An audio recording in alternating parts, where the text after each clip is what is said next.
and Malaysian rebellions as well. Over to you, Shivani. Some really interesting points over there that you brought out through your social media analysis, Rumi. Let me in fact rope in RVS Mani, who's an internal security expert on this. Thank you so much, sir, for speaking to NewsX. We appreciate your time. Sir, if I can get your understanding regarding this situation that is currently unfolding. The central agencies in India are saying that they have unearthed an international terrorist network. And we were just analyzing the social media posts of this person, Matthew Dyke, and he has himself proclaimed that he was involved in covert operations in Venezuela. He was also involved in the conflict in Ukraine and in Libya. How are you looking at his involvement in Myanmar vis-a-vis related to the northeast security of the northeastern states in the country? His presence in Myanmar itself is the biggest question mark, because any foreigner visiting Myanmar needs a restricted area permit. Was he there legitimately with a RAP, or did he enter in a different name or some covert way he entered? That is the biggest, because Myanmar is for us is a very, very important place. See, Tanjore is almost close to the border, and there are other two or three districts headquarters which have very close borders with Myanmar. We have just settled down to a more peaceful situation, dispensation in Manipur, which was boiling for more than 2 years, for the same reason that the foreign hand was found very imminent in funding the cookies, creating disaffection, radicalizing that. Are they trying to repeat the same in Mizoram? I'm sure Chief Minister, I have full faith in Chief Minister Lal Duhoma. He is a nationalist, he's a former IPS officer, he won't go against the nation. Having said that, these type of things happening in Myanmar is not a very, very good sign, because their very presence raises a question mark about the covert operations, because as my previous speaker had pointed out, there are so much of evidence she has thrown out about the person's involvement in Venezuela, in covert operation, in Myanmar, in all other anti-establishment operations, covert operations. Now this is the biggest question mark. And now the Ukraine government has denied our existence of their national, but what were they doing in Myanmar without an RAP, or with an RAP for that matter? What was the purpose? I'm sure it was not for bird viewing, which is a very common tourist attraction in Myanmar. Apart from that, there must be some clandestine thing which must have been happening. There are several other ensure that Myanmar, Manipur, all those, Tripura, all those who are bordering the Myanmar states, there is an alarm bells bringing on it. I'm sure the government of India will raise the surveillance, they will raise it. But kudos to NIA for having caught them and arrested them and bringing them to book. Now this has become a very, very important milestone in flushing out all sorts of anti-nationals from the Northeast. This is one of the major milestones in this. Thank you. Thank you, Shivani. Absolutely, sir. In fact, let me also introduce another guest who is there on the broadcast with us, Major General G.G. Dwivedi, who is a defense and geopolitical expert. Thank you so much, sir, for taking out your time and for speaking to NewsX. This is something that we are talking about, where our central agencies have stated that they have in fact busted an international terrorist network. Now, sir, we do not want to get into speculations, because there are a lot of controversy that is also evolving regarding this. But let's unpack what is happening over here. There are two facts and there are two allegations that have been put on these men who have been arrested. So they were in fact allegedly supplying military drones to the rebels over there, the ethnic armed rebels in Myanmar. They were giving them military drones, that's what's alleged, and this can in fact lead to instability in the northeast of India. also, along with that, they have also been accused of not having that restricted access permit with them. And how did they cross the border and come into Mizoram? So, if you can help our viewers understand what the situation actually looks like, General. Thank you, Shivani. Well, this episode has, I think, more than 2 or 3 dimensions. First and foremost, today in the world, there are a number of non-state actors who have their own organizations or structures, and they are trying to influence the international environment. And in this case, Matthew Hayden is running an organization of international organization which is primarily against the authoritarian regimes, and he is supporting the rebel groups through both his advisory capacity and also by providing skills and equipment to the rebels to fight against the dictatorial regimes. The second point is that his presence is in India, in a very sensitive part of India, northeast region, where I have done multiple tenures in Manipur, Assam, Mizoram, and it's very sensitive. And then we have the Myanmar border, and Mizoram has a border about 540 kilometers with Myanmar, and India has a border about 1,640 kilometers. And this is a very sensitive region because of number of reasons. First and foremost, Myanmar itself is in turmoil for last couple of years. The second issue is our northeastern states are very sensitive because there have been certain, militancies and insurgencies that have been going on, and with a lot of effort, we know, as I said, I was in the army. With the effort of the army, civil administration, government, we have been able to actually control the situation, and now some kind of normalcy remains. And third is the China factor, because Chinese have a huge presence in Myanmar and also have influence in the region. Now, these people operating from India and trying to, support the rebels in Myanmar is a very serious issue. First and foremost, rightly so, because there is a inner line permit in these regions where you cannot enter these areas, especially the foreigners. So, major question mark is for the intelligence agencies how these people were able to enter and operate.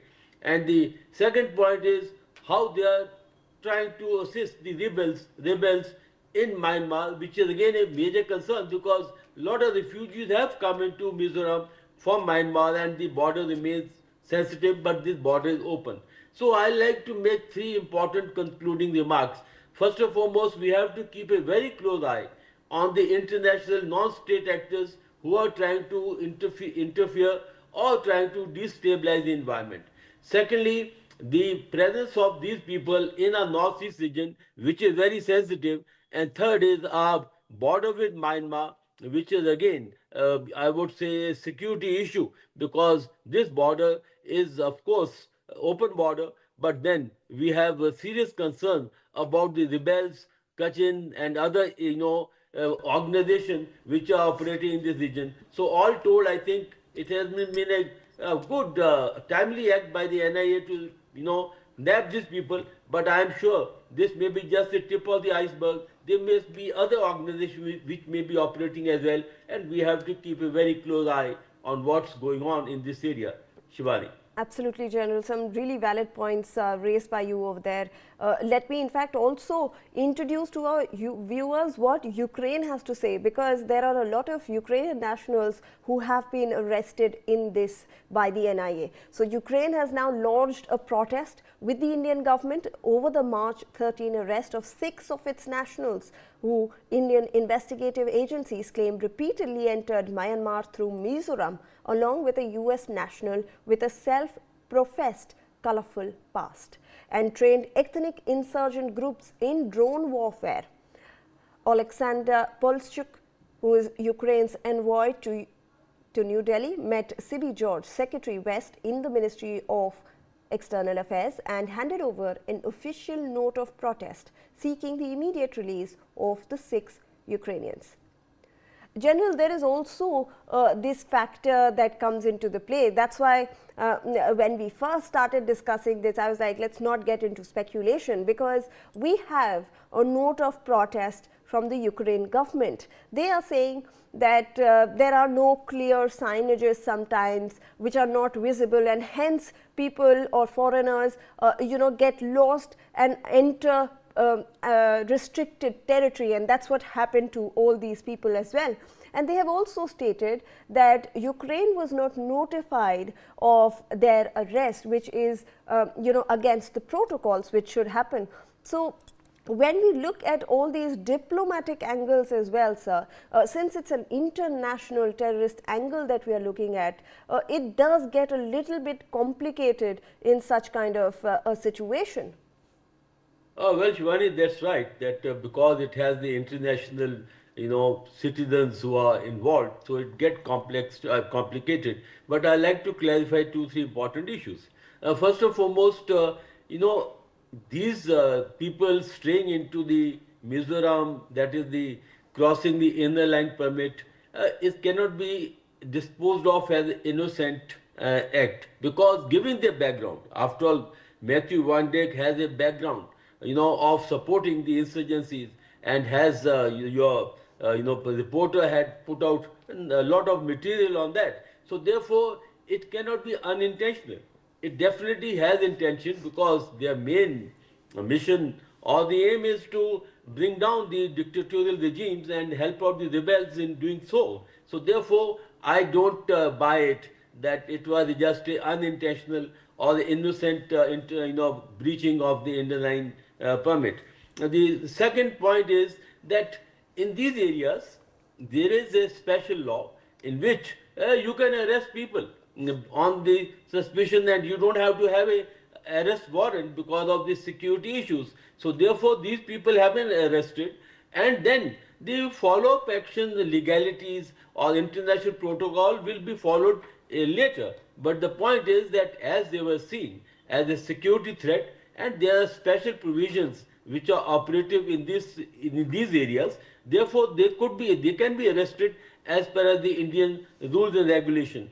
And the third point is, of course, Ukrainian will protect their own people. Their embassies are meant for that, and they have raised a protest. Well, that is part of their own protocol or their own loyalty or their own concern for their citizens. But the point at issue is these people have gone with certain intent. They have not strayed innocently or inadvertently, because their backgrounds, their mission, their aims, all that put together, when we join the dots, it is obvious that they had a particular intent to be there, supporting the rebels in Myanmar, and also carrying out what are the clandestine activities which could be quite injurious to Indian security and Indian interest. Shivani. Absolutely. In fact, there is some more information coming in. Let me introduce that. We have a video that shows alleged CIA agents training terrorists in Myanmar and Northeast India. Earlier, additional Sessions Judge Prashant Sharma at Patiala House Courts in New Delhi sent the group to an 11-day police custody, highlighting that the allegations have a direct bearing on national security and interests of India. Now, investigators allege that the group sourced and moved drone consignments from Europe into India and onward to Myanmar, where they trained ethnic insurgents engaged in conflict with the junta. Let's in fact take a look at a video that we have. A lot of people think they have all this time, so they fucking waste it, and they never go out and do what they... All right, we will in fact go across to Major General Sudhakarji, who's a senior geopolitical and strategic defense expert who's also joined us on the broadcast. Thank you so much, sir, for speaking to NewsX again. We welcome you. General, right now we are discussing what central agencies are calling a bust of international terrorist network. Now, these men, sir, have been proclaiming themselves online as people who were involved in covert operations in Venezuela. They were involved in the rebellions in Libya and Ukraine as well. And now these people have been found loitering around in India. We do not want to make any speculations on this, but there are two allegations. They have been allegedly supplying military drones to the ethnic armed insurgents in Myanmar, which is a direct, like the additional sessions judge also pointed out, it has a direct bearing on our national security. And these people are supplying these military hardware or drone tech from Europe, sir. Yeah, Shivani, good morning. Thank you for getting me back once again for your morning show. There is no denying the fact there are bigger aims and objectives in place. The bigger aim and objective that we may be ignorant of, or many of us may not know, is that sometime back when Sheikh Hasina was in power, she was put under pressure to give St. Martin Island. And as we are discussing the case in your channel, I am given to understand by very credible and reliable sources that the footprint of American soldiers in St. Martin has gone up significantly. Whether it will stay the same way or otherwise, one doesn't know, because there is a new political dispensation which has come to power. Let's see how it works. But alongside that, there is also an all-out effort to enhance the footprint of these forces to actually dominate and increase their sphere of influence to Chattogram. Chattogram is Chittagong port, not very far away from the border from Myanmar. They're looking at that place because the China has come in a big way. Now, why am I bringing out this narrative is that overall, if you see long and short of narrative is, there is a strategic rivalry going on to push back China's dominance in Bangladesh. Now, when I talk about Bangladesh, it has got a border with Myanmar, it has got a border with some of the northeastern states of India. Manipur, although may not have a direct border, but it is linked through Mizoram. Now, when you come to Manipur, presence of such kind of elements, we cannot straight away jump to a conclusion that they are hostile in nature. So what else is the better expression? When you have people coming all the way from Ukraine, and when you check their credibility profile, they have been to Venezuela, they have been to Libya, they have been operating elsewhere in the world. What more better definition and acronym do you look for to define them? At the moment, I personally feel there is a nefarious design in place. I'm glad, I must compliment our sleuths who have apprehended them. They must be subjected to very dispassionate kind of interrogation, or at least questioning to start with. And we should establish that today the America that we know as a superpower, as a declining power, is all out to carry out activities which are not visible to beyond the naked eye. And what are these activities? The CIA, we all are very commonly know of. CIA, in addition to its formal doctrine and the mandate, has been given some hidden responsibilities. What are the hidden responsibilities? As on today, America has got $38 trillion of debt. Every year it is going up by 2 trillion, it is adding on. What it means is that they require something close to $1 trillion plus for servicing the interest rate, and plus running the government they require 6 trillion. The revenue they generate is around 4 trillion. There is a deficiency overall of $3 trillion. They find it very difficult to manage. Therefore, the Federal Reserve Governor and the chairperson, they have gone absolutely public number of times. They have said for the country to remain as a superpower or continue to sustain as a global power, they require steady inflow of wealth. Where do they get the wealth from? Either they have identified 4 or 5 of them. One is oil. So you will find all the flashpoints, American footprint is increasing. So oil is a market of 2.1 to 2.6 trillion every year, dollar I am talking of. Then you have the drug money, which is between 1.4 to 1.8 trillion dollar every year. Then you have the defense industry. They have gone into Bangladesh, into Pakistan. Why? Their ultimate aim is the dependency of Bangladesh and Pakistan over China today is almost between 80 to 83% or 79 to 83%. They want sooner or later make both these countries dependent on America so that they buy these American products, notwithstanding the cost factor.